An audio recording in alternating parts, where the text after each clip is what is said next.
I told you, boy. I told you, boy. I told you I was coming right back. All right, people, your boy Man Mike coming at you guys again with another live video. All right, bro.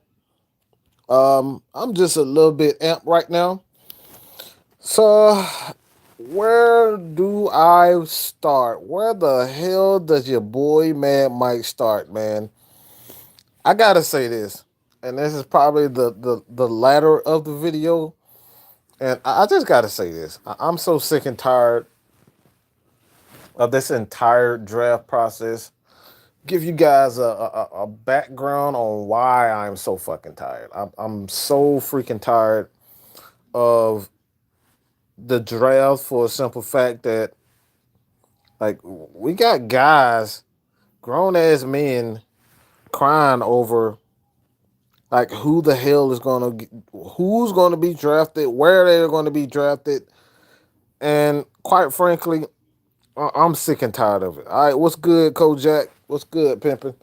I'm so tired, and I'm just gonna be honest, man. Like, where do I start? Where do I start? Uh, I don't know. Let me say this, man. I'll just say this.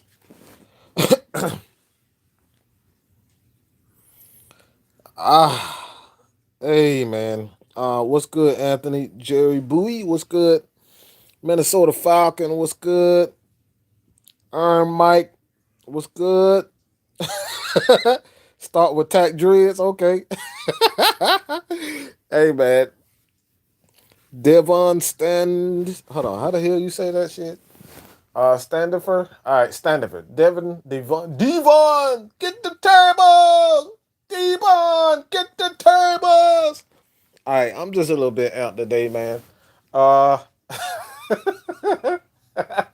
I'm a huge wrestling fan, by the way, if you don't know. Shane Elliott, look at what Lenore, my boy Greg, what's good, man? I got a lot of stuff going on, so if I'm getting everyone's messages, but just bear with me, man. If I don't get back with you guys, just bear with me. I got a lot of stuff going on. This draft is just draining the hell out of me, man. I hate the draft. All right, I'm just gonna give you a quick background on why the fuck I hate the draft. All right.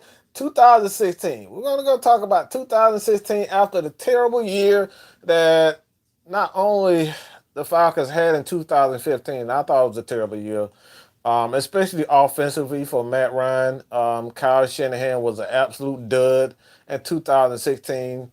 So I decided after 2015, I decided to really go deep down into the draft, and I did like almost 400 players. I looked at film at 300 players. No crap. All right. So what I tell you guys, I'm looking at these players, and I know firsthand, just looking at a couple of, you know, film games here and there, I already know what players can do. I know what they can do. I know how they fit with the team. It doesn't take me long. I've done this, and I've done this for a while. Did 300 players. Yeah, did 300 players. I was pretty pissed off. When the fact that most of the players that the Falcons that I end up doing the film, doing a lot of homework on, the Falcons got none of these players. I can tell you almost 99% of those players I wasted my fucking time on because the Falcons did not get any of those players. It was maybe a handful, maybe 5 to 10, maybe 5 to 10 people that I've actually did homework on. That these guys that the Falcons actually did. All right, what's good, Matt? Trick.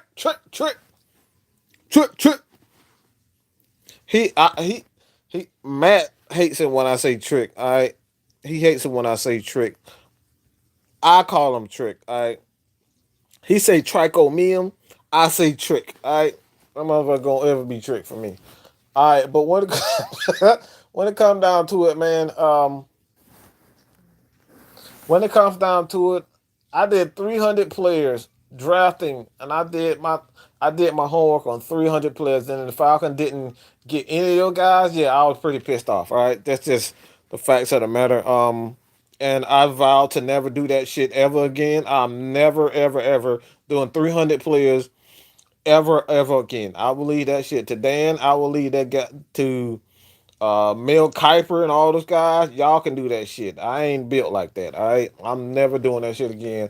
Wasting my time on 300 players that Falcons would never get. Hell to the no, no, no, no. This shit ain't ever happening again. So when it comes down to it, man, this is one of the reasons why I hate the draft. And one of the reasons why I truly can't stand the draft right now is because I'm seeing this shit really piss me off. All right. And this is real. This is just straight up. I'm fucking pissed off. I'm fucking pissed off for the simple fact that we're shitting on guys for running this stupid ass, dumb ass combine that means absolutely little. Won't say it doesn't mean anything, but this shit barely means anything. All right, who the fuck cares if a motherfucker can run a 4.25? Can the motherfucker catch? Can the motherfucker run a route? Can he sack a quarterback? Can he do that? I don't give a damn about how fast he can bend the damn corner. After bending the damn corner, he's not getting to the quarterback. He's not getting those numbers. He's not getting pressures. He's not getting intercepted. He's not getting tackles. I don't give a flying fuck. All right? I don't give a flying fuck about a goddamn combine. I hear your damn draws trying to run fast, trying to do this, trying to do that, impress motherfuckers. Fuck the combine, okay? I'm just gonna be honest. Fuck the combine. Nobody want to see that shit. Everybody want to see a motherfucker run fast. If you want to see a fast, go look at YouTube videos of Olympics, okay? You can see motherfuckers run a 4.21. All right, so fuck this goddamn draft. All right, fuck this draft and fuck everything about it. All right, I'm so sick of this crap. That people shit all over my boy AJ Spencer. Why? Because he run a 4.15, a 5.10. What the fuck does that mean? What does that mean? He's a defensive lineman. He's a defensive lineman. Have you ever, have you ever seen Michael Strahan run a 4.7? The motherfucker Michael Strahan was slow as shit. Go look at it. Go look at the tape. You got plenty of guys who have had terrible combines. These guys cannot run fast worth of crap, and they end up being Hall of Famers. Michael Strahan is a Hall of Famer, and I can run faster than this motherfucker with a fucked up knee. He was slow as hell. Go look at tape of Michael Strahan. And this guy has over a career of over 100 sacks. And we sit up here talking about AJ Spencer running a 5.10. Dude, he couldn't run a 40 in 4 minutes. You damn right. A lot of people, that crap doesn't mean anything. It means nothing. To me, at least. I don't care about guys running the 4.2. Can you catch? Do you have skills? Are you intelligent? Can you do what the damn head coach said you do? Can you do what your offensive coordinator can? Can you remember the plays? These are the things that I'm focused on. I don't give a damn about a combine. Why are we wasting time up on a combine, bro? Isaiah Simmons is a baller. A 4.39. Great for him. But is this going to translate well to the NFL? Hell, we don't know. No one could have saw that Keanu Neal would have had two major surgeries back to back. We're talking about major surgeries. ACL, torn Achilles. Nobody could have saw that happening. So many things that could go wrong goes wrong in the NFL. So many players that you expect to be elite players don't end up being elite players. And we're sitting up here worrying about a guy running a 4.25, running a damn cone drill and all this goofy ass shit. That means nothing. To me, at least. You know, again, I apologize if you guys can't take The way that I'm just in a mood today. I apologize for the cursing if you don't really care. I mean, if you just let me know if my cursing is getting to you. I'll try to keep it to a minimum. All right, but it's combine. It's just really pissing. It's really getting to me. It's really getting to me. A lot of these guys who have played the game of football can't run a 4-3, can't run a 4-2, can't run a 4-4. And these guys are legends. Anybody can run fast, okay? But can you catch? Carl Lewis. How many players have you seen? How many track stars that you've seen? Guy can run fast, but he tried to play sports. Guess what? He can't shoot. He can't tackle. He can't catch the ball. He can't throw the ball. So what good is a 4-2 if he can't do any of those things? All I care about is technique. And AJ Spencer, for me, the guy is technically sound. We're talking about a guy that bench press. We're talking about a guy. I mean, guys are going absolutely insane because the guy bench press 17 times. Half of you motherfuckers can't put, including myself, you guys can't bench press one time. 210 one time. And this dude did it 17. You trying to tell me that that's terrible? That's bad? Man, look, I can go on and on and on about this damn combine. All right, and like I said, I can't stand the combine. I cannot stand the combine. We get so caught up in guys that can run fast. It really is like a popularity contest. It's like a dang. It really is like a popularity contest. It's like a going to a damn a fashion show. Who has the pretty dress on? Who has the best outfit? Who has the best looking shoes? This is what this is all about. I don't give a dang about no freaking combine, bro. And catching in traffic. That's these are the things that means more to me. That means more to not only myself but coaches. You can go back and listen to what Thomas Dimitrov said in the interview with the Atlanta Falcons. You can check it out on the channel itself. If you ain't subscribed to the channel, go ahead and subscribe to the Atlanta Falcons. But if you're an Atlanta Falcons fan, you're not subscribed to the Atlanta Falcons channel, I don't know what the hell you're doing. Go ahead and watch it. Thomas Dimitrov said himself, they don't really care about the draft, the combine. All they do, all the reason why they go to the combine is to talk with the guys they've already watched film on. The combine is absolutely worthless to them, at least. Outside of going and having a conversation with these guys, having interviews with these guys, trying to pick their brain. This is what this is about. AJ's technique is yes. I'm like this is what I care about. Chuck Smith wasn't the fastest guy. Patrick Kearney wasn't the fastest guy.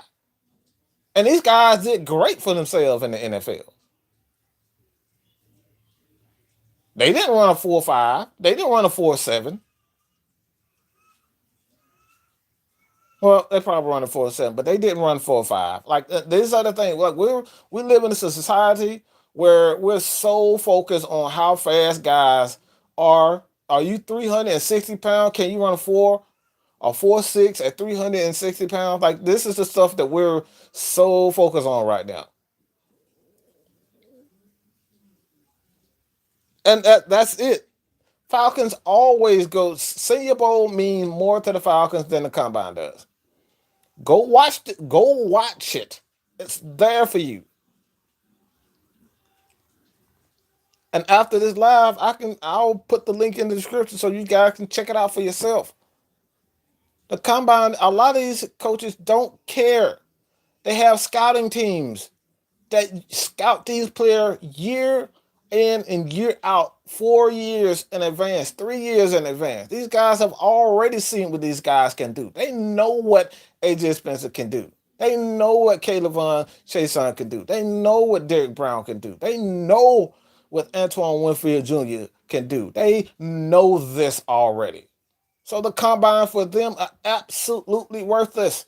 Combine is for us, for publicity. This is what the combine is for. I don't need the combine to tell me how fast Antoine Winfield is.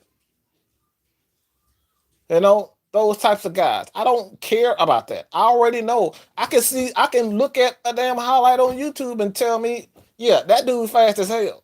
Yeah, I see how fast that guy is. Oh, this guy right there, he run pretty fast to be a 300 pounder. I can see that. I don't need the combine to tell me that. And Chase Young, oh man, don't get me caught. Don't get caught up on chasing. All right. So I just had to get that out of my system, man. Like this. Whew, AJ Spencer, they really got me feeling some type of way, man. They've been crapping all on that dude, and this dude is a straight football player. There's nothing prissy about him. There's nothing flashy about him. And I bring up Michael Strahan again. I bring up guys like Michael Strahan. If you look at, I don't know if you guys remember a guy by the name of Travis Hall. Let me know what you guys do. You remember Travis Hall? Say yes. Leave that. You guys remember Travis Hall for the Atlanta Falcons? The guy wasn't flashy at all. He's not flashy. He was never flashy. He got it done with hard work and technique. This is why Chuck Smith is teaching. All right? This is why he's teaching what he's doing now. Because a lot of guys don't know what the technique. Chuck Smith got it done. And I know I'm giving Chuck Smith credit right now. Oh, God. I hate to do it, but I got to do it. Can't stand Chuck Smith, by the way. All right. But this is why this is why Chuck Smith is teaching. Because he got it done on technique. Chuck Smith wasn't athletically gifted. He had to win on, guess what? He had to win on technique, all heart, and just the will to beat his man. Like, this is what football is about. This is what sports is about, all about. It's the will. Will you do anything to get past your man? Will you do anything to make sure you win that game? Do you care about being double teamed? I don't care about double team. You can triple team me, and I'm still going to catch that ball. You can double team me, and I'm still going to get past you like Grady Jarrett. You can quadruple team me, and you can still get past me like Aaron Donald. That's what football players are all about. Rise up, Falcons. What's good? This is what we need. Matt Ryan can't run a damn 4.7. Matt Ryan can barely run a 4.7. Guess what? He's going to go down as one of the greatest quarterbacks of all time. Like it or not, he's going to go down as one of the greatest quarterbacks of all time. And the dude doesn't have a rocket arm. Matt Ryan doesn't have a rocket arm. He can't run fast. He doesn't have great agility. Matt Ryan has that heart. You're not going to keep Matt Ryan down. He doesn't give a damn about what fans think about him. Matt Ryan cares about winning. And he's going to do everything it takes to win the game. That's what fucking football players are all about.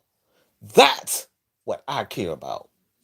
I don't give a damn about a combine. I don't give a damn about a guy running a 4.2. I don't give a damn about any of the shiny guys like Chase Young. Chase Young could be a terrific player. He has the tools to be that. But he's just a shiny nickel for me.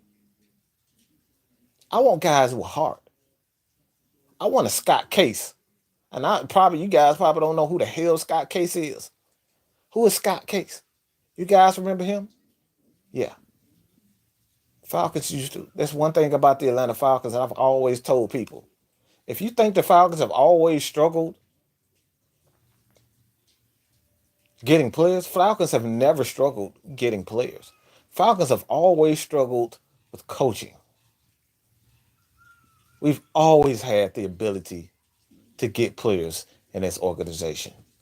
And you go back to the times, even with, yeah, Arthur Blank has been with the Atlanta Falcons for a long time. He was a minority owner, if you didn't know that.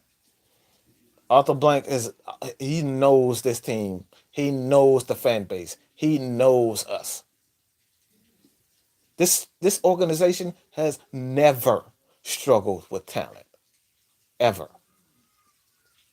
We've always had that. But it's chemistry, having a coach, the proper coaches to come in and put these players in position to win. We've always had talent. We've not always had a great quarterback, but we've always had talent. So when it comes down to it, it's about the will. It's about the will. Keith Brooking. You guys remember Keith Brooking? Yeah. Keith Brooking didn't have crazy combine numbers. Keith Brooking wasn't incredibly fast. Keith Brooking didn't blow you away with his athleticism. Keith Brooking played with heart. Keith Brooking did not quit. Even when he was hurt, Keith Brooking didn't quit. Remember Jesse Tucker? Yeah. Yeah. The Hammer, baby. The son of the Hammer, baby. Yeah. The son of the Hammer? Yeah. Grady Jerry. They told Grady Jerry he couldn't be a starting defensive tackle. Guess what? Yeah. Grady Jerry got the son. He got that spirit of his father. He's going to work hard. He's going to give his all, despite what people think about him. That's what players are. This is what football is all about. Playing with that fire, playing with heart. Jesse Tuggle, they told Jesse Tuggle, they said he was too small. They said Jesse Tuggle was too small. They said he was too little. They said he wouldn't be anything. But guess what? Jesse Tucker became, in my opinion, second greatest linebacker in the Atlanta Falcons history. Yep. That's what it's all about. So we can sit up here and marvel at how fast a guy can run at 260. We can look at how a guy, it looks like Jadavion Clowney, Chase Young, Julius Pepper. These guys are athletic freak. They just look like they're mean. They just look like they're, you know, head knockers. We can look for another, you know, a Keanu O'Neal. We can look for another Wilson. We can look for all of this. Bro, what's good, pimpin'? But when it all comes down to it, it's all about that heart, dog. It's all about heart. It's all about heart. This is what football is all about. This is what evaluating talent. Players that fit in your scheme, and can these guys get the job done? Because when it all comes down to it, everybody knows each other. Everybody knows each other. It's no secret that we know the Saints. We know the Saints up and down. We know the Saints up and down. We know the Panthers, Bucks. We know every team up and down, top to bottom. We know what's going to happen. We know what they're going to come out. They're going to try to throw the ball 50 billion times to Michael Thomas. But it all comes down. Can you stop it? Will you stop it? How are you going to stop it?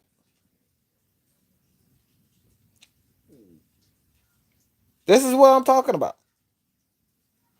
It's no secret that everybody knows what's going to happen. But it comes down to exactly that. Heart. This is what I want in football players. They were told Michael Turner, Michael the Burner Turner. Yep. Pretty good running back. So many running backs. Work done. Devontae Freeman. Devontae Freeman was too small. You know what I'm saying? I can go on and on and on and on and on. All these guys were too small. You couldn't do it. Tom Brady, they told Tom Brady he wasn't good enough. Guess what? Tom Brady ended up becoming one of the greatest quarterbacks of all time. This is why I can't stand the combine. I can't stand it. So many players have been drafted in later rounds, and these guys have become one of the greatest, if not the greatest, at their position that ever been. And we're sitting up here worried about the combine.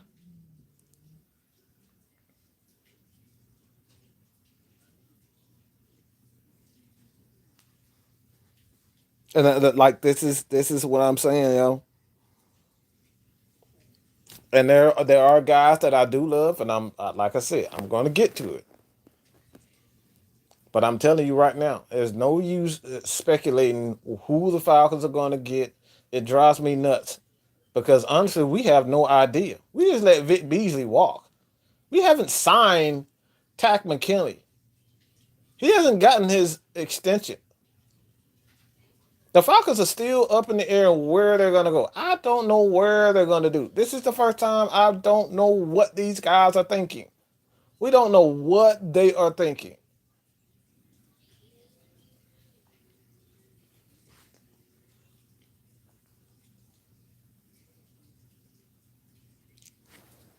When am I not pissed off? I'm pissed off all the time. That's where I got the name Man Mike, man. But damn it. But this is what I'm saying. Over and over and over again. I want players with heart. I don't give a damn about all these combine numbers. When I see a football player, I know a football player when I see it. And AJ Spencer, he's not going to blow you away. He's not going to blow you away with this crazy athleticism. He's not going to do a lot of things great, or at least make these highlight plays that we're so used to seeing. I mean, you look at basketball for the most part. They told Trae Young that he wasn't quick enough. He was too small. See how that worked? They literally said Trae Young was too small to play in the NBA. Yeah, this is true. They said Trae Young was too small. He wasn't quick enough. He couldn't play defense. That he was just gonna be. He was gonna be nothing. And guess what? This guy putting up 50, averaging 30 points a game. Come on, bro.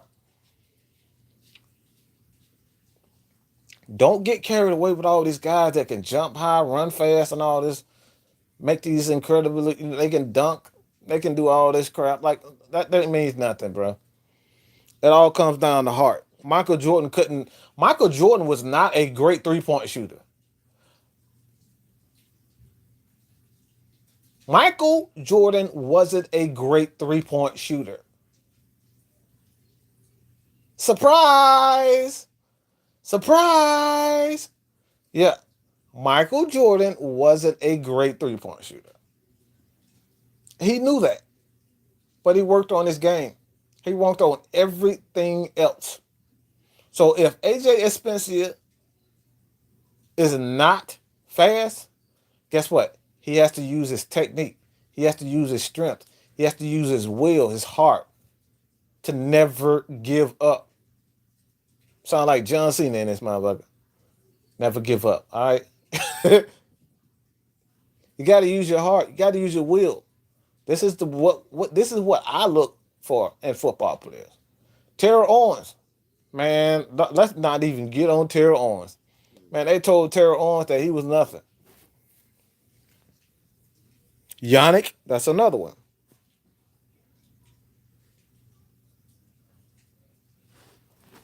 Yannick is another one, bro.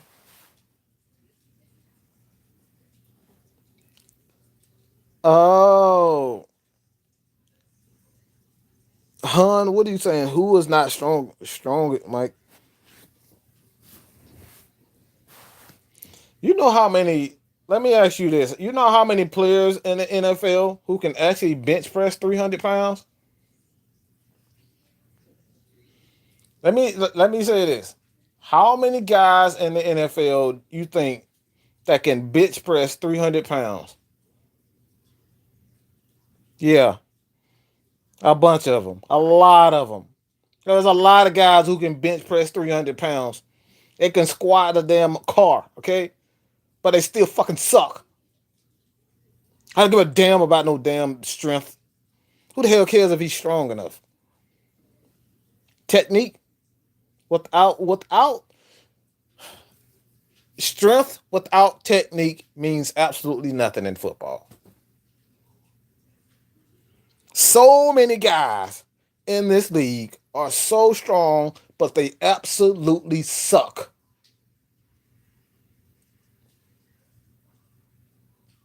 Fucking doo doo. Fucking trash. Give a damn about no guy bench pressing 300 pounds. Can your fat ass get a sack? Can your fat ass do this? Can you do that? That's what I care about. The hell I care about him being strong. 300 pounds without technique in football is absolutely nothing. It means nothing. And any coach and anybody who's ever played the game can tell you the same.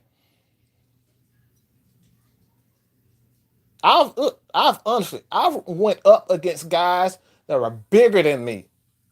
This is my day playing basketball. Guys, six. Look, this guy. Look, this is no lie. High school.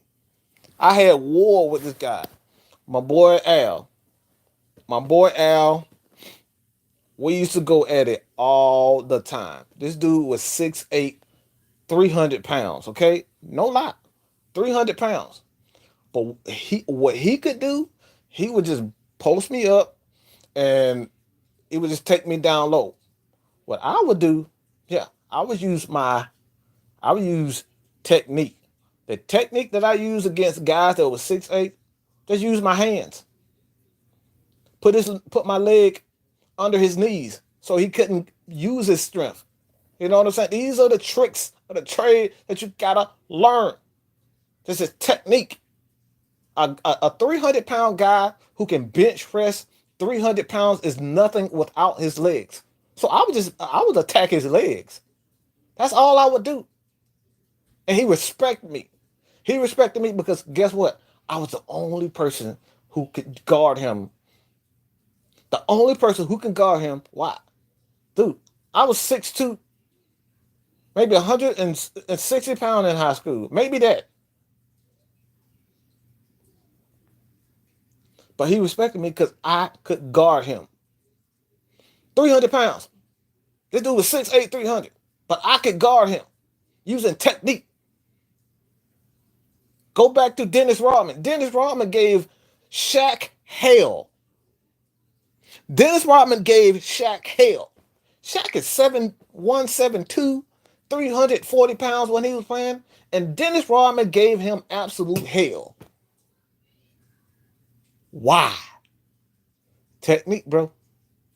All that skill, all you being able to jump through the fucking gym, all of that strength, fast, all of that means nothing without proper technique. If you can't use proper technique, it means absolutely nothing. I know we had a couple of guys with the Atlanta Falcons. Offensive tackle.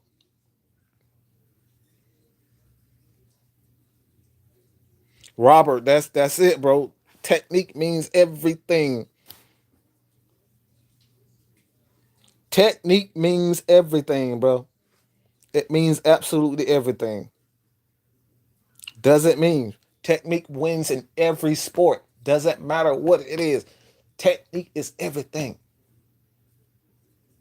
You ever seen a 300-pound, 340-pound guy get pushed back by a linebacker and you like, damn, how the hell did the linebacker just do that? Proper technique. We see it over and over again, every single game. You remember Peter Cons? His sorry ass. Peter Con couldn't stay on his damn feet. Why? Because he had terrible technique.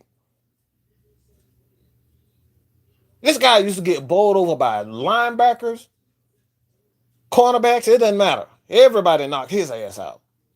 Why? Terrible, poor technique. Yep. The spin move, absolutely.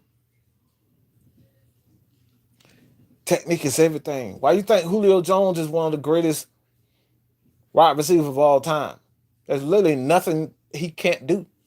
You can't press him. You can't put your hands on him because he's too strong. You try to put his hands on him, he's going to run a crisp route. So many things that you can't do to Julio Jones because he's so technically sound. You can't do anything to Julio. Technique is everything.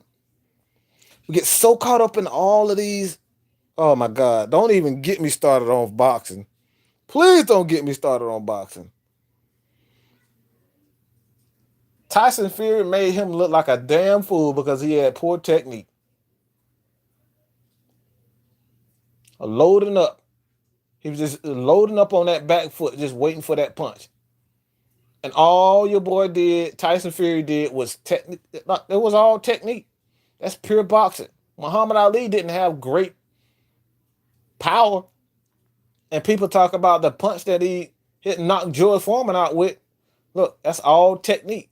You hit someone at the right time, at the right point, on their chin, on the top of their head, on their ear. Yeah, you're going down. Doesn't matter how much power you have.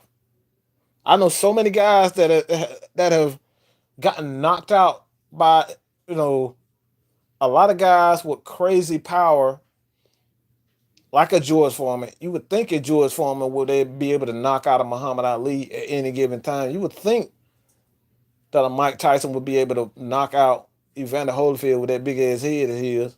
You would think so, but no, man, it's all technique. Every sport is all about technique.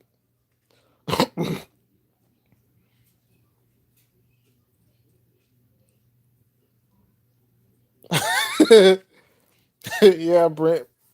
Oh my God, technique is very. Yeah, man. It's in every sport. Technique is everything, man. If you're a fighter, if you're an MMA, if technique is everything. Technique is everything. Doesn't matter how side. You ever see a guy like a little? If you go back and look at film of Bruce Lee and see how the hell did Bruce Lee? This good dude was barely 130 pounds, bro. Barely 130 pounds. And this guy could flip 300 pounds like it was absolutely nothing. Yep. It's all technique, bro. Technique means everything. Deion Sanders is the greatest, in my opinion. I think he's the greatest cornerback of all time because not only did he have the athleticism, but Deion Sanders could play off. He could press you. He can play inside. He can play outside leverage. Doesn't matter. You could not do anything with Deion. Deion could do everything. Deion could do everything. Man, press doesn't matter. He mastered the position. Every aspect of cornerback, Deion Sanders mastered that.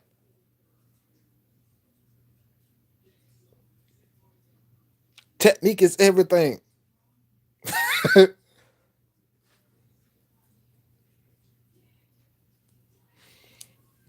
Crazy power wins when technique is involved. Yeah, absolutely. Not saying that power isn't a plus. It's underrated. Not saying that. But when you got guys who can do, guys who can bench press 300 pounds facing off, that's a stalemate. The guy with the best technique wins. Yeah, Jake Matthews, he can bench press 300. Just like the defensive lineman that's going against him, he can do the same thing. I'm sure he can do that. But guess what? But both of those guys with equal strength come together, that's when technique comes in hand. You got to play well. You got to play well. Got to understand what the rip move is.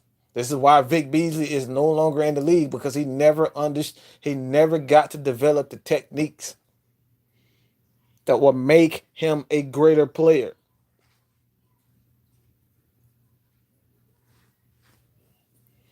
20 CM Frazier. Man, I'm not answering any questions. I'm just rambling. Yeah, this is my channel. I do what the fuck I want to do. All right. If you don't like it, get the hell out of here. All right. What fucking questions? All right. Questions, questions, questions. What the fuck that question you have? All right. What the fuck kind of question you have? What a fucking question.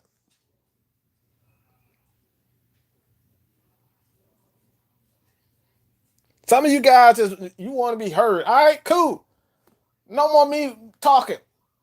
All right, what the hell? What's the question? Don't get quiet now. What the damn question? CM Frazier, come on, dog. Come on, dog. Where you at? You gonna call me out?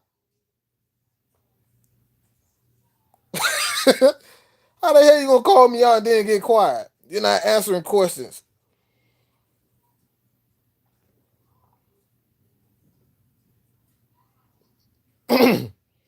Where's the questions? Okay, I see questions. All right, let me see some questions. All right, that man got called me out and then got the hell on. Get out of here.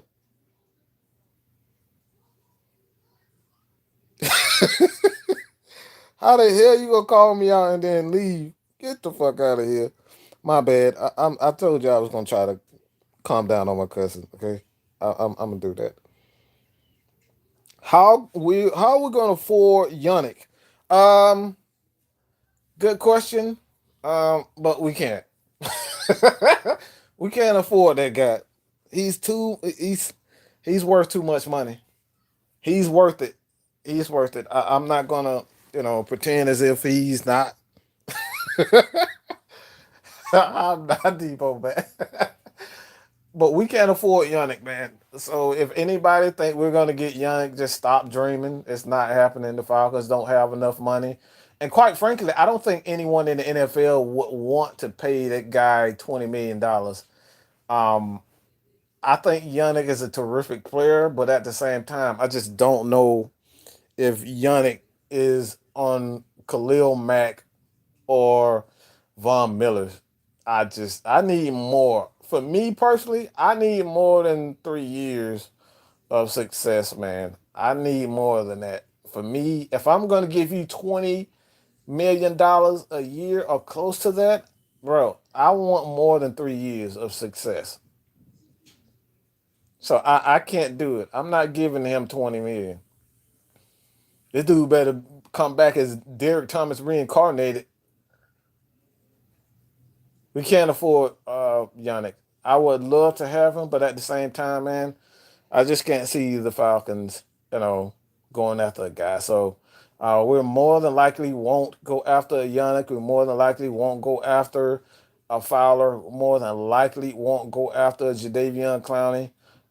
We'll get a lesser expect. All right, I'm not saying it's out of the question for Fowler, but expect the Falcons to not pay so much money for a guy like that. If they do, it's for a year. Falcons won't go crazy spending money for defensive end that may I may not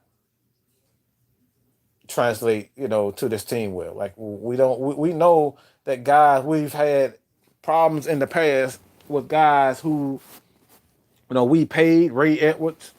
OC Human Euro for the most part, he was okay, but he wasn't a world beater. What we expect from OC Human Euro, we expect more out of him than what he actually provided for us. But outside of that, it's like Yeah, you're not going to get much production from defensive end, especially if you're going to pay him any anywhere in the neighborhood of what, 15 to 20 million dollars.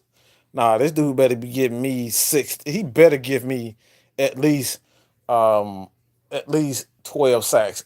If I'm gonna pay you that much money, $20 million a year, yeah, you better give me at least 12 sacks in a year, or else I can manufacture pressure. I'm not paying that much money for a dude like that.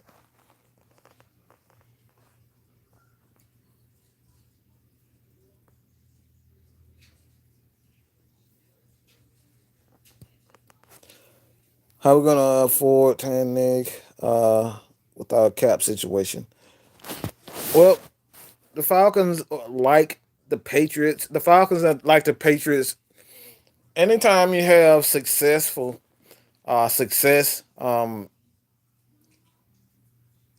not expect you know players to stick around, because at some point after these guys, their rookie deals are gone for the most part. You got to get rid of them, because the price, the market value for players right now is just outrageous, absolutely insane, especially for running backs. Especially for running backs. That's why you have a revolving door at running back, and you have teams every year, every 2 to 3 years, they're drafting a new running back, because the market for running backs and players is just is through the roof right now. So you're gonna have cap issues, especially when you have a quarterback like Matt Ryan, as well as Julio Jones. You got to pay these guys, man. You can't keep everybody, and that's just the fact of the matter. That's the nature of the beast. You can't keep everybody.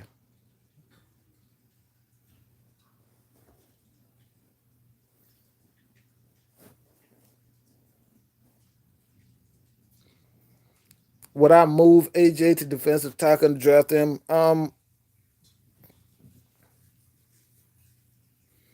Well, I think the Falcons are in a unique situation as far as defensive linemen is concerned. Um, you don't know what tack is going to be.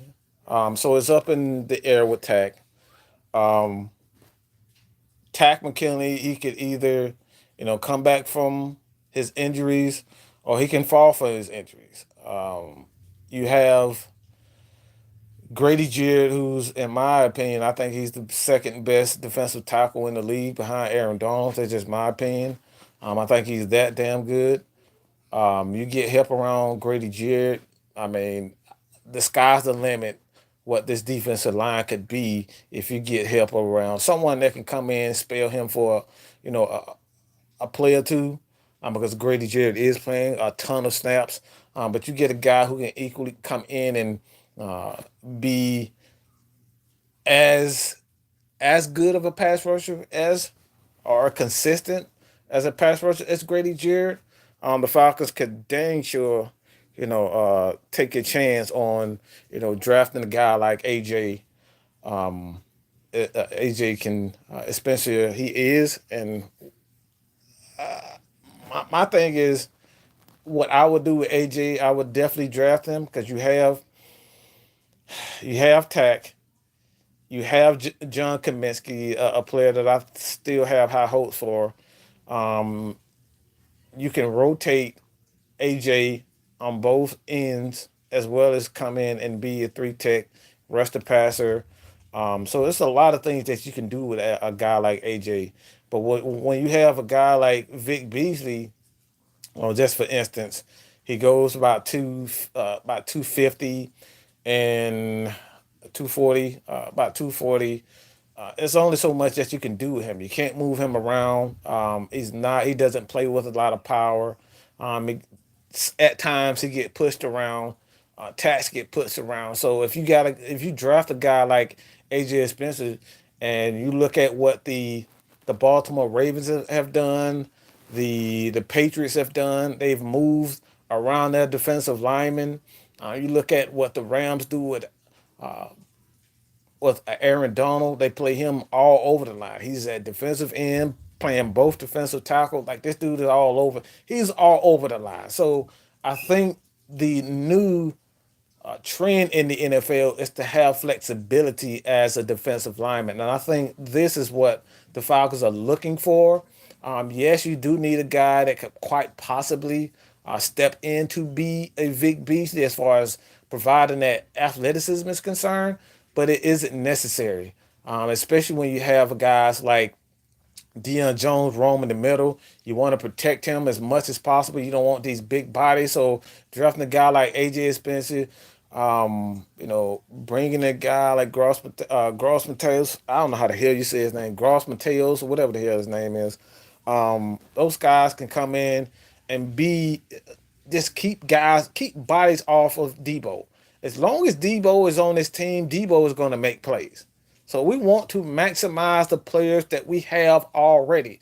This is what we need to focus on. I know a lot of people love to try to see who's going to be the next star in the draft, but what we need to focus on what the Atlanta Falcons as fans and even just try to understand what Dan Quinn and Thomas Dimitroff are doing. We need to maximize what we already have on this defense. We know that we have Desmond Trufant, who is a consistent corner. We know that we have a Pro Bowl linebacker in Deion Jones. We know that. We know we have one of the best defensive linemen in the game in Grady Jarrett. How can we maximize their talent? That's what we need to focus on. And if AJ Spencer can come in and be a consistent defensive tackle, a defensive lineman for the Atlanta Falcons, that's even better for a guy like Grady Jarrett. Because Grady Jarrett doesn't have to do as much. He doesn't have to play every single down. He can step out for it too, and then the fourth quarter come and he's fresh. These are the things that we got to focus on. Not so much get the greatest player of all time. Let's trade everything away and get Chase Young. These are the things that we need to focus on. So when it all comes down to it, yes, I think AJ is a guy that we can use to help maximize Grady Jarrett and the talent around him. I think he'll be a good piece for the Atlanta Falcons. Would I pick him at 16? I'm not sure, but I definitely think he has talent. As far as Kinlaw, Kinlaw is a guy that I think he may be around because if you look at anything, your boy, what's his name? Clemson, Simmons. Isaiah Simmons is really killing things right now. He looks absolutely amazing right now, and I think he's gonna. It's going to be a couple of players here and there are going to get drafted early. I truly believe a lot of players are going to get drafted a lot earlier just based on the athleticism. So you're going to see guys like AJ. You may don't quote me on this, but you may see Kinlaw drop in the draft. I really like Kinlaw as well. I think he's a guy that you can draft to come in to be an adequate pass rusher. You can put him all over the line. Again, he provides that flexibility that we all need as far as getting Grady Jarrett help because he hasn't had consistent help alongside him, especially at the defensive tackle position. Um, but man, yeah, I think AJ is a good. I think he's a good one. But I think if I had my choice, who would I draft in this at this current time? Just sitting at 16, it would have to be Kinlaw. Kinlaw is the guy for me. Kinlaw is the guy that I would draft at 16. If we were to stay at 16, I would go after Kinlaw. The end. Point blank period. I think he's a perfect guy for what the Atlanta Falcons need right now. He is the guy with the Atlanta Falcons. So if for whatever reason that Kinlaw is going, I would trade down to get AJ, pick up a couple of picks, and then what you could do with that pick is take a guy. that's a project player that you know he has the athleticism, and then maybe you can turn him into a Bruce Irvin. Maybe you can turn him into a a Brian Burns or a Vic Beasley. Those are the guys that you can take time, uh, take chances on, and yeah, I think that's what I would do for the Atlanta Falcons right now. I wouldn't necessarily draft AJ at 16. Um, to be honest, I don't think there's outside of Kinlaw, I don't think there's anyone at 16 that I would take at 16. The only one that I would take at 16 is uh, Javon Kinlaw. That's it. I wouldn't take AJ. Not to say that AJ is a bad player and whatnot, but I wouldn't take him at 16. I would trade down because I think not only that his draft stock go down, that plays in favor of the Atlanta Falcons. If his draft stock went down, that means you could possibly see skill players taken. You could possibly see offensive linemen being taken. You could see, you know, cornerbacks, receivers, running backs, guys like Swift. These guys been taken in the first round because of guys like AJ Spencer. So they could very well play in the Atlanta Falcons' hand. That a lot of these guys, defensive linemen have been, for one, they've dropped. Their draft stock is going down. So this could definitely play in the Falcons' favor. That certain guys have definitely, gone down as far as their draft stock is concerned.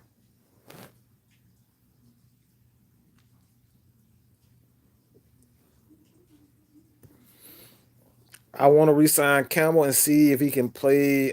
Look, one thing about Campbell, I still think he's trash, absolute garbage in coverage. You don't want that dude in coverage at all. I don't want him in coverage. And the Falcons, what they said they were going to do, they're going to allow him and Austin Hooper to hit free agency. Go see what you're worth. You know what I'm saying? Go see what you're worth. See what you can get on the open market. Because the Falcons are not going to pay you $7 to $8 million. I'm not paying $8 million for a guy that is a consistent tackler. That's what he is. At this point in time, Devondre Campbell is a consistent tackler. That's what he is. Not saying there isn't any value in that. There is value in that. But I'm not paying $8 million for a guy who can consistently tackle. That's what he is. So when it comes down to it, absolutely not. I'm not paying him $8 million. I will pay him somewhere in the neighborhood of 4 to 6, maybe. But that's it. I do like what Campbell can bring to this team. Outside of coverage, because we know he's not going to give us anything in coverage. But no, I don't. I would like to see him back, but not at that price. And that goes for Austin Hooper as well. There's no way in the bloody hell that I am giving Austin Hooper $12 million. You have got to be out of your damn mind. No, heck no. There's no way I would give Austin Hooper $12 million. Just no way. Absolutely not.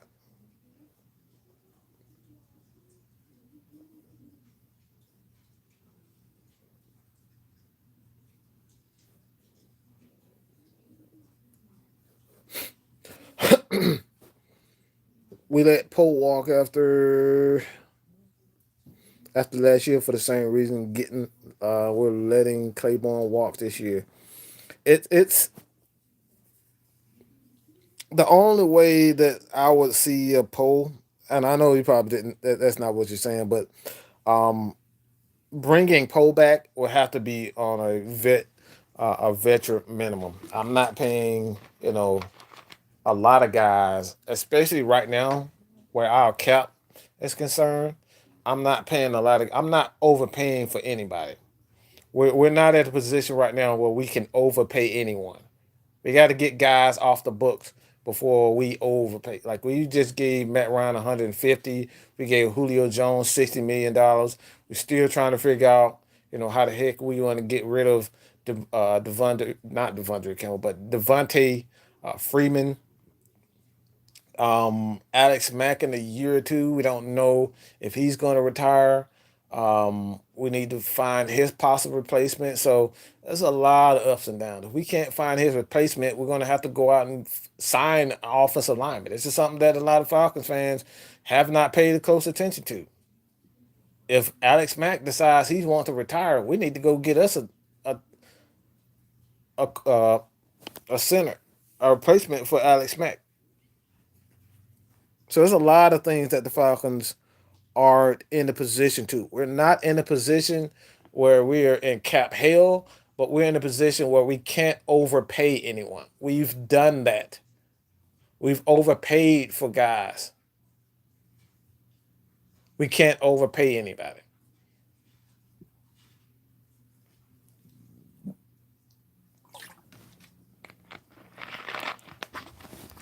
Yes, but I do like Gross Mateos.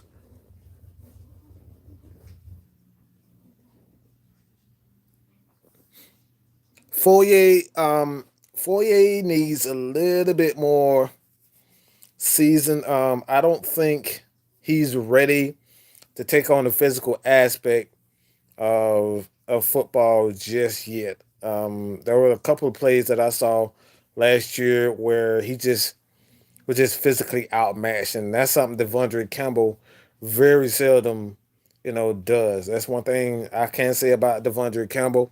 I'm not ready for him to take over. And the absence of Fourier, I'm not. I don't know if he's there yet.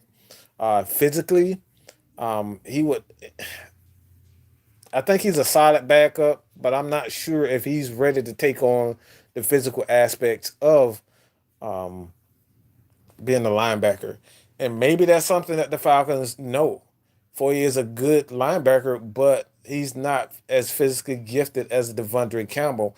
And that's one reason why I say that you have to kind of bulk up on the defensive line. But I don't think the Falcons are going to go after a guy like Caleb Chason just yet. I don't think that will happen. The Falcons would definitely need to bulk up on the defensive line, and that's why guys like AJ, Kinlaw, and these guys, Gross, these guys are top priority in my opinion because you may lose a Devondre Campbell who is physically gifted enough to take on the physical aspects of football right now over a guy like Foye Olakun. Foye Olakun is a very good linebacker, but I'm not sure if he's ready to take over Devondre Campbell's spot.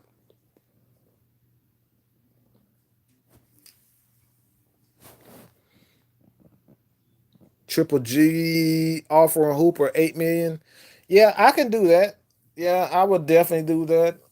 But like again, I don't want to make it seem like I'm just crapping all over Austin Hooper because I think he's essentially what and the Pat got a lot of hell for this, but he's essentially Michael Thomas. He's just gonna be consistent. He's gonna catch you. He's gonna catch the ball. He's not gonna make these exciting plays. He's just gonna catch the ball. That's what you get from Austin Hooper. So I'm not saying that he doesn't have value. He definitely has value. Consistency is a value. But when you're talking about paying a guy who's consistent and he's not getting you he's not a difference maker like a Julio Jones, like a Calvin Ridley, a big play. I can't get those type of guys, $12 million. I can't do that with him. So $8 million is definitely something that I would do for Austin Hooper. Michael. Oh no! Please don't draft. I don't see. Please don't draft another wide receiver. You got that right. I can't have that. I don't think that will happen. But yeah, you just never know, man. You never know. I doubt it would happen. The Falcons are not in a position where they can draft a wide receiver. But I could definitely see another a running back, a one that could provide that big playability that Tevin Coleman, provided for us for the most part. We're not making enough big plays on offense. I've stated this several times in several videos that the Falcons need big plays from their running backs. They need big plays from their receivers. We're not getting big plays from our skill players. That's what we need. They're not making big plays in the running game at all. We're not getting big plays from our running backs at all. There was Edo Smith had one big play. The rest of the big plays came from guess who? Yep, the guy that we're trying to get rid of, Devontae Freeman. Didn't have a ton of big plays. Brian Hill, for the most part, he had a couple of plays here, but we're not getting the big plays from our running backs, and we need another big plate running back. And that's why I say Joshua Kelly and Keyshawn Vaughn is the guy for me.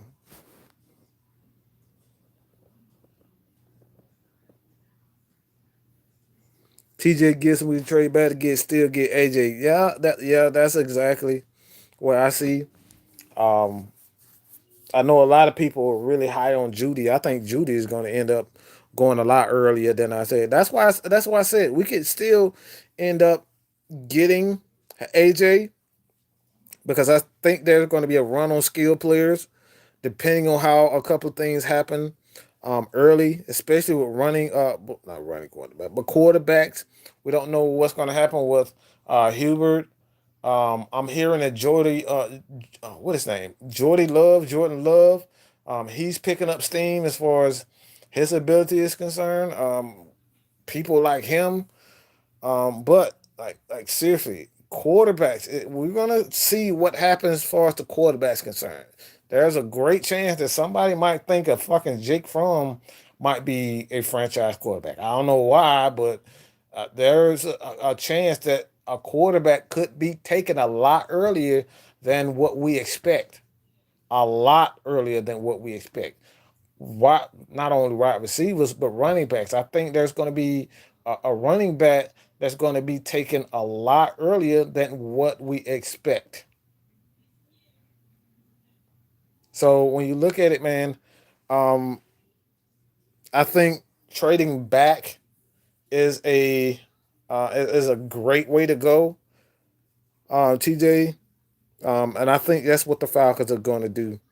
There's not a lot of guys in this draft, as far as edge guys, that are difference makers in my opinion. I don't see a difference maker in this draft outside of Chase Young. That's pretty much it. So I can definitely see the Falcons doing that. JJ James, man, yeah, it's don't have a lot of we don't have a lot of draft cap space. We have more than enough to sign the rookie draft class, but we got enough. We got some money to play around. We got some money to play around in free agency, and you can restructure a couple of deals here and there. So it's not out of question that can. Trick, shut up. Yes, I'm still talking. This is what I do, man. This is what I do, man. This is what I do. The people want me to talk, so I gotta talk. Gotta give it to you. I gotta give it to them. This is all about the people, man. Like I don't know many guys who can go an hour, 2 hours or so and talk to the people who would take the time out of the day to actually sit here and chat with the people. Yeah, I'm one of the only ones that does that. That goes this long. All right, I go 2 hours just chatting with you guys. This is what I love. You guys love it. I love it. Woo, Jalen Hurts. Oh my God, dude, bro. That's what I'm saying. That's why I say the Falcons could be sitting pretty because we're seeing a lot of now quarterbacks with skill players get a lot of publicity. They're getting a lot of publicity, bro. So that could leave for that could dang sure, work in the Falcons' favor that some of these defensive linemen that we don't think that are difference makers, these guys can drop anyway because guys like Jalen Hurts is really starting to pick up.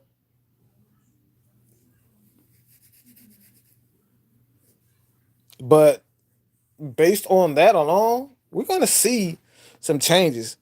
We're gonna see some changes. Like seriously, we're definitely gonna see some changes, man. And I'm like honestly, I'm so excited to see what the free agency, how the Falcons are gonna do free agency. Now, are they going to? I doubt it. They use their transition tag or the franchise tag on Austin Hooper was still that's still up in the air. I doubt it unless the Falcons have a trade partner. They put the franchise tag on Austin Hooper. All right, but the only way that the Falcons do that, and maybe I should go on the fuck it, I'm not gonna do that. I've talked enough about Austin Hooper. Y'all already know what I'm talking.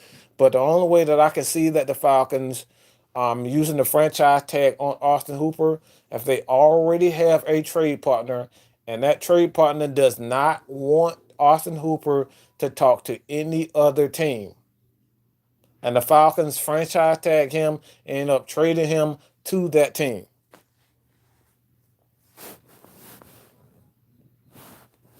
That's the only way that I seen the Falcons using that. They would have to have a trade part already in place for that to happen.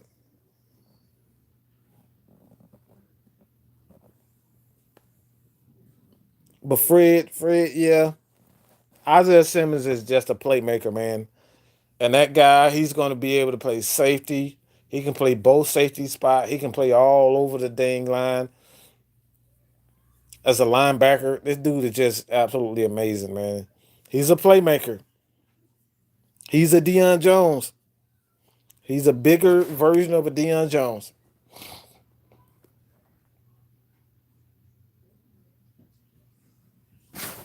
But I doubt the Falcons will be able to get him.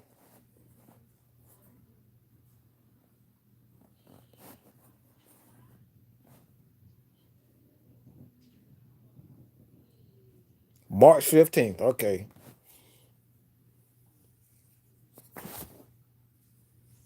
Joseph, don't worry about it, dog. It's all good, man. I appreciate you. I truly appreciate it. You guys can check me out on Twitter, man. Mad Mike Sports on Twitter. Always there. I may get back to you um a little late sometimes, but I'm always there on Twitter, man. You guys can check me on Twitter, Mad Mike Sports. Trade Tack and Rico. Whew. Man, y'all want to trade the whole damn team, don't y'all? Jesus. I would again. I would trade Tack, but the only way I trade Tack, man, if I'm getting the second round, I'm getting a second or first rounder for Tack. My only fear is this Tack just doesn't like. I don't know if Tack is fully healed, and like I don't want to take that chance on. I don't want to take that chance on guys that have injuries, man. Just Jalen Hurts third round projection, yeah,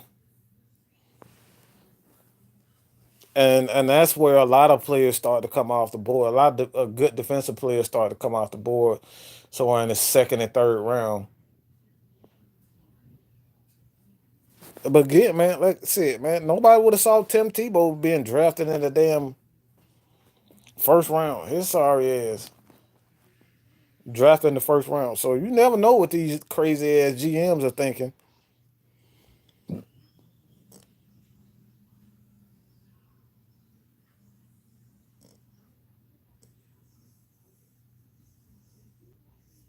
Yeah, I'm not. I'm not. I'm not certain on trading Ricardo Allen at this time because I stated earlier that the Falcons still have to make a decision with DeMonte Casey. Falcons still have to make a decision on DeMonte Casey. There's no guarantee that DeMonte Casey will be in the Atlanta Falcons for the next couple of years. There's no guarantee what the Falcons will do with Tack McKinley. So we're going to see this free agency. This is why I say wait and see.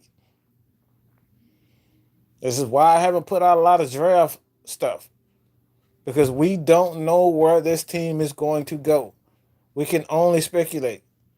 And these guys go out and get somehow they find a way to get a Yannick. They find a way to go get a Jadeveon Clowney or whoever it is. Everton Griffin who paying these type of guys. A Flowers, a Dante Fowler, and we can kind of get an idea of where the Falcons are doing, what they're going to do. Kind of get an idea of that. If I can go out and sign the defensive tackle in free agency, you might as well kiss Caleb Vaughn on the cheek and say, "Welcome to Atlanta." All right, kiss him on the cheek and say, "Welcome to Atlanta." Because the Falcons go out and sign a defensive tackle, bro. We getting Caleb Vaughn Chason. I just hate to break it to you, we're getting him. We're getting Caleb Vaughn Chason. I know a lot of people are probably like, "Man, I want that overrated bastard." But look, this is what they do. Falcons end up signing a defensive end. So we're going to go after guys like Kinlaw. We're going to go after AJ. We're going to go after these guys who can do a multiple gross. We're going to do all of this.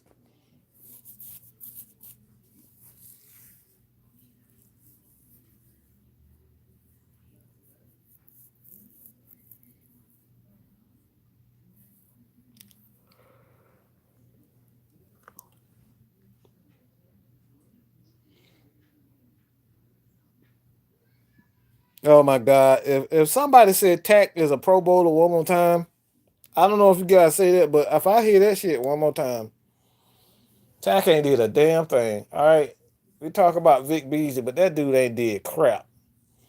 Need to cut that crap off his head. You said you was going to cut it off. We need you to hold your word to it.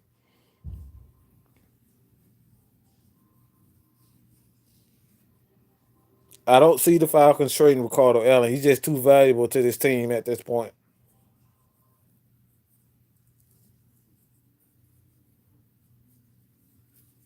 But I just don't see, especially with KZ, if he takes that major step this season, then I could see them, moving on from Ricardo Allen. But KZ, like even at this time, I still think the Falcons are in a unique position.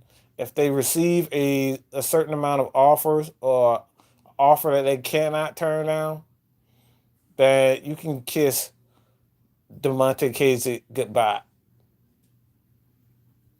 We can kiss him bye-bye.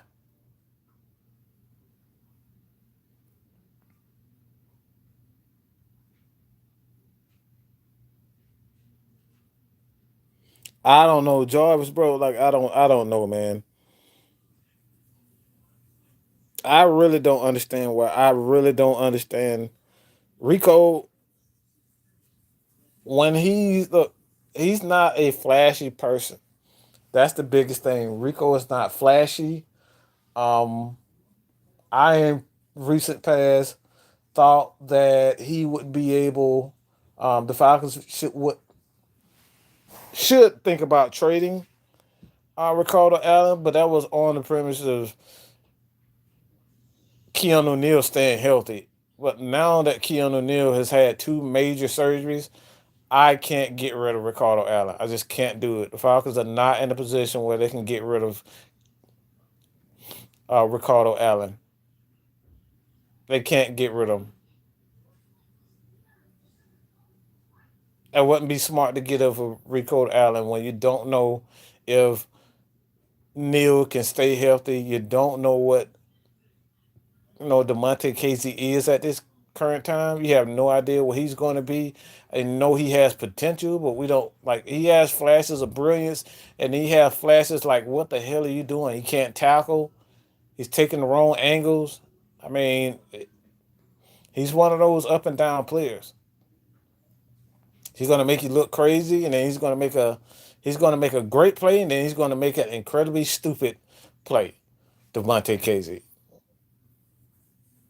But yes, Jarvis' leadership is extremely important for this team.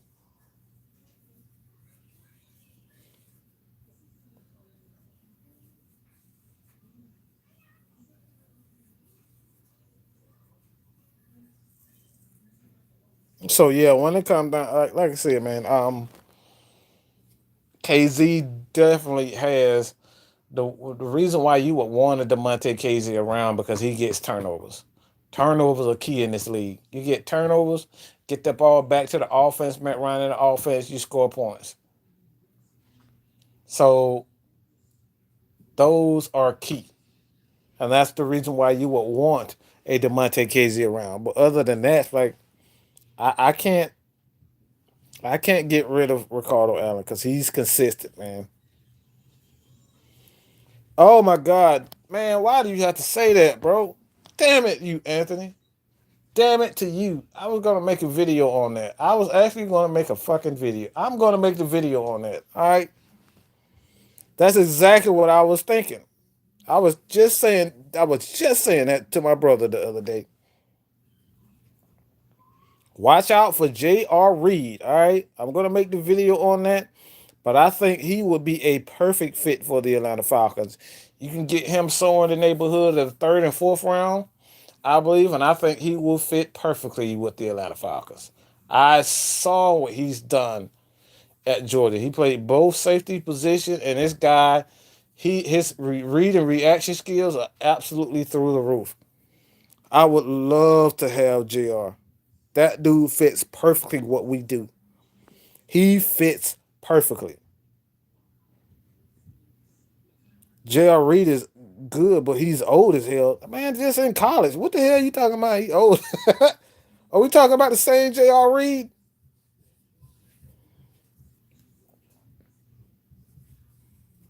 He can't be that old. That man, hold on. No, no, no, no, no. We talking about J.R. Reed from Georgia, right? Bro, hey, that man ain't can't be 30 years old in college. He got some explaining to do if he's 30 years old in college. Bro, nah. Y'all tripping, man. All right, see you, Brent, man. Appreciate you. Appreciate you, John. Man, that man, get out of here. That man is not 30. Talk about that man 30 years old. Man, get out of here. Y'all tripping, man. Yeah, you talking about Brooks Reed. Yeah, you think about Brooks. I wouldn't mind seeing Brooks Reed back. At least he'd be consistent. Yeah, we talking about J.R. Reed. Yeah. I was like, that man can't be that old. He got some explaining to do. How the hell he 30 years old in college, bro? If that was the case, yeah.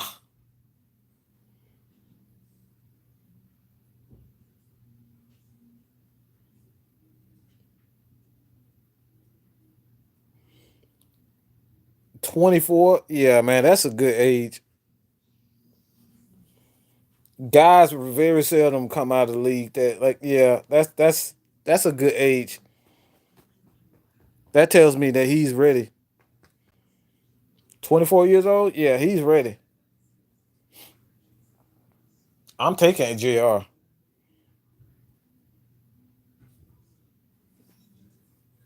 I'm taking JR in the third, fourth round if I'm Atlanta because I've seen what he can do.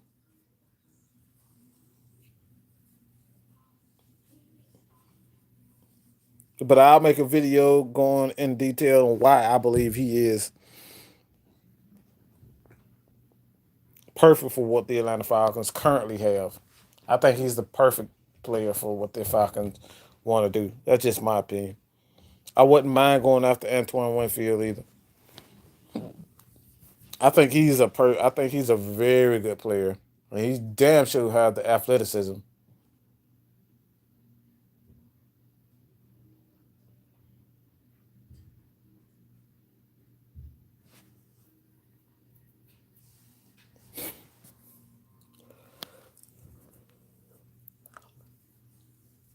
I do like Cam Akers, Kellogg, Curtis Weaver, Cam Akers. Yeah, I like those.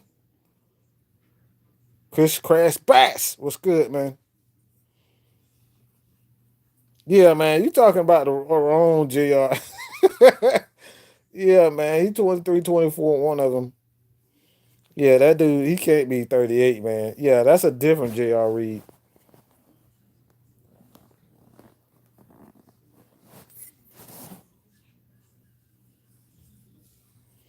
Yeah, I typically don't, Jason. Don't like going after local players because local players and their expectations. Yeah, I'm with you there.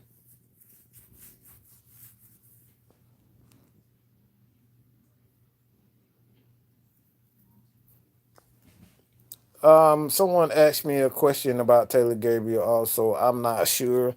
I wouldn't be against Taylor Gabriel being back with the Falcons, but at the same time, it's like I don't want to stunt the growth of not only Russell Gage, but I think let me say his name right, Olamide Zacchaeus. I think he's going to be a very good player. So I don't. I'm not sure if I want to bring back Taylor Gabriel and stunt the growth of the receivers that we currently have.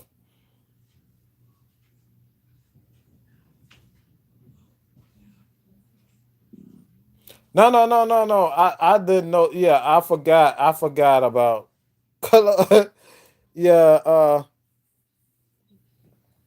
yeah. I wasn't. I thought you was talking about Antoine Winfield Senior. That's what I thought. I thought he was talking about him. I was like, hold up, Antoine Winfield. No, no, bro, that dude like 100 years old. Yeah, man. Yeah, but I like Antoine Winfield. Definitely, man.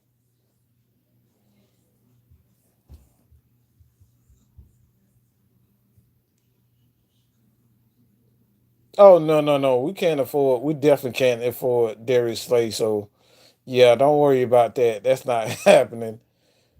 We already got. We already have Desmond Trufant for at least another year or two.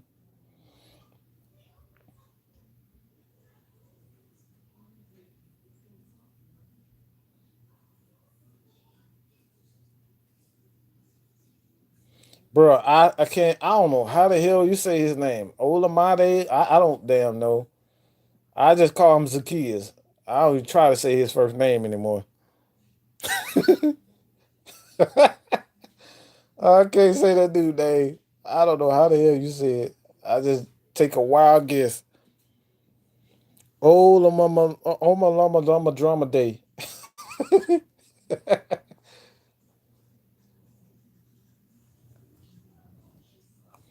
But Chason, trade down for Chason. Trade Kent Law I would take in the first at 16. But anybody else, yeah. OZ. Yeah, that's what I'm gonna just call him. It's either OZ or Zacchaeus. That's one of the two. I'm not gonna try to say his first name. Hell no, I can't spell it. If I can't fucking say if I can't say it, I damn sure ain't gonna try to spell it. Nah, I'm good on that. I'm not I'm good on that. Yeah, you try to spell it. Nah, I'm good, man. I'm good on that. Man, forget you, Triple G, man. Nah, I can't spell that crap. I ain't gonna try to pretend like I can.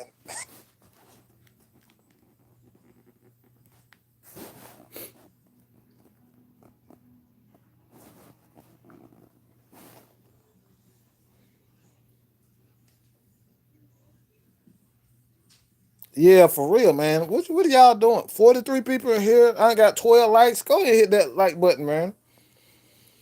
Go ahead and hit that like button. Hit it up.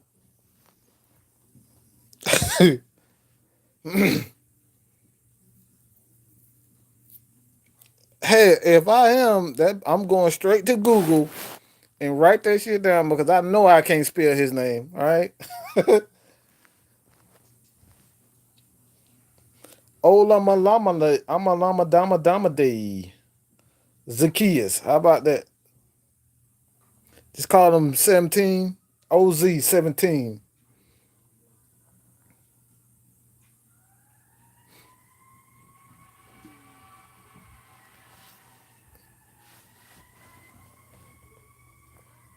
But for the most part, man, yeah, I appreciate everybody for continue to support your boy here at Mad Mike Sports.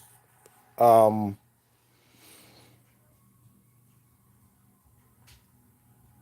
but when it all comes down to it, the last thoughts this live come down to the Atlanta Falcons and where Falcons fans should concern themselves is just free agency.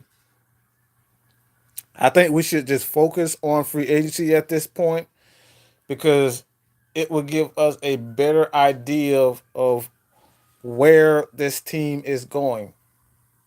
How are we going to put the franchise tag on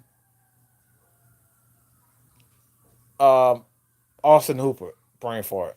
But Austin Hooper, we're going to put the franchise tag or the transition tag on Austin Hooper. I doubt it, but at this time, man, I'll continue to say this, and I will forever say this: if you're focused on guys 4-3, these combine numbers, you're gonna really be frustrated, and you're gonna hurt yourself, because football is a game of technique.